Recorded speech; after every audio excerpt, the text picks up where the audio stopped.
Welcome to the world of cloud. I am a certified Oracle Cloud Architect and will walk you through the steps to become a certified cloud expert and provide you with the knowledge and resources you need to succeed. Are you ready to take your career to new heights? Let's get started. Question 3.3. As an Oracle Integration Cloud (OIC) specialist, you are tasked with implementing a scheduled integration between two enterprise applications. The client requires that the integration be run every weekday at 3 p.m. to synchronize data between the systems.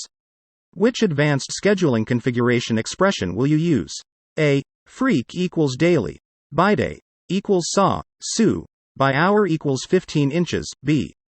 Freq equals weekly. By day equals MO-FR. By hour equals 15. C. Freq equals weekly. By day equals MO, TU, we, TH, FR. By hour equals 15 inches. D.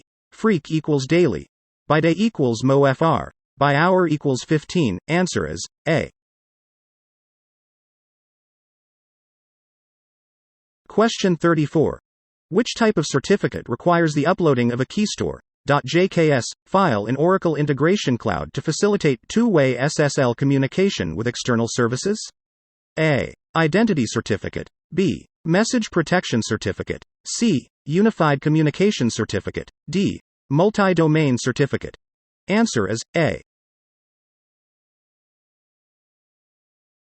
Question 35. In Oracle Integration Cloud (OIC), you are working on an integration that uses a REST trigger, which will require authentication. You need to ensure that only authorized clients can access the integration. Which configuration should you apply?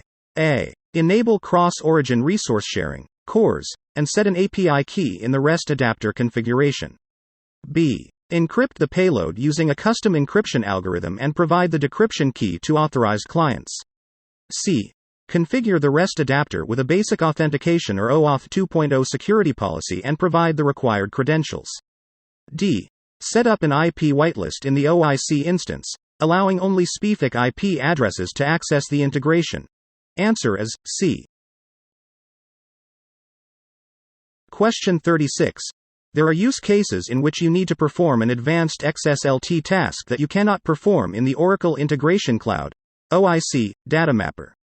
To perform the advanced mapping tasks, you decide to use an external XSLT mapper and then import the .xsl file back to your integration.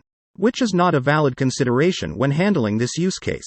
A. You must export the entire integration that contains one or more .xsl files. B. The exported archive file can include a map file that is largely complete in content or a map file that is empty of content. C. Once the advanced mapping is complete, you must import the entire integration that contains the updated .xsl files. D. The exported archive must be imported into an Oracle Service Bus project in JDeveloper. Answer is D.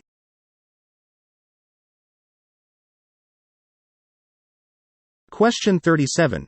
You are tasked with creating an Oracle Integration Cloud (OIC) integration flow that supports a B2B document exchange. When configuring the B2B action, there are several capabilities as well as limitations. Which statement is not valid concerning OIC B2B capabilities? A. A previously created trading partner agreement is optional when configuring the inbound or outbound translation. B. It is mandatory to perform validations on EDI documents for inbound translations. However, for outbound translations it is optional. C. You can customize standard electronic data interchange (EDI) documents by adding new schema constructs or by editing existing constructs. Answer is C.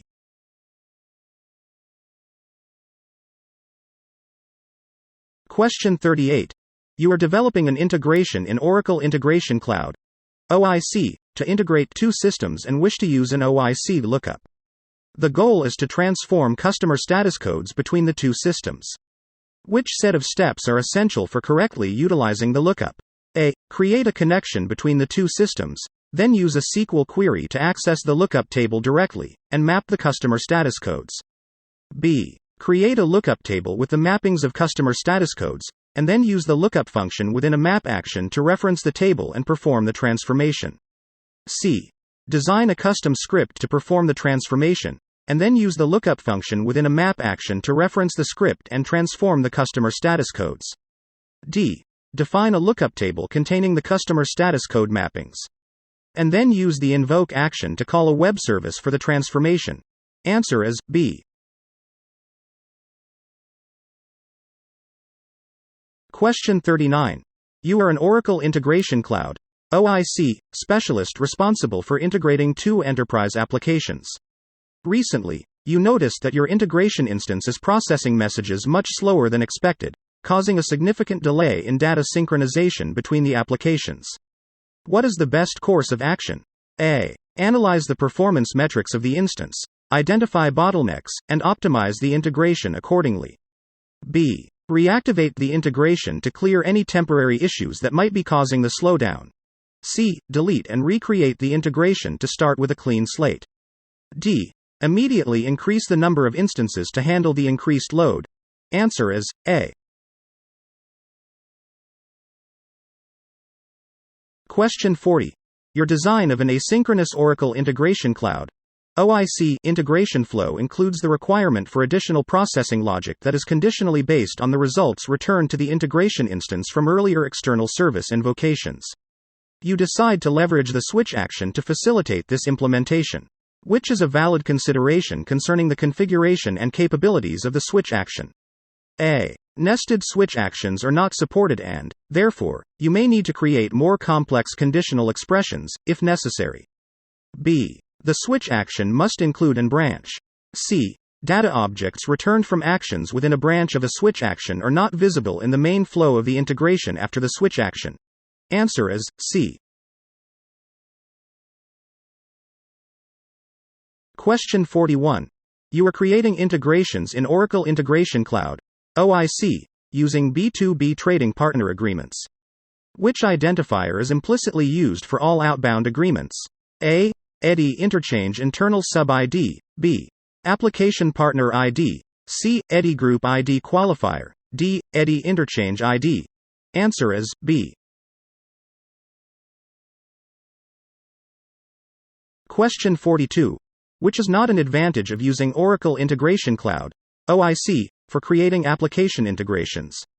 A. User choice of ID for development. B. Data mapping recommendations. C. Pre-built integrations. D. Auto-association of Oracle SaaS applications. E. Public-private cloud portability. Answer is A.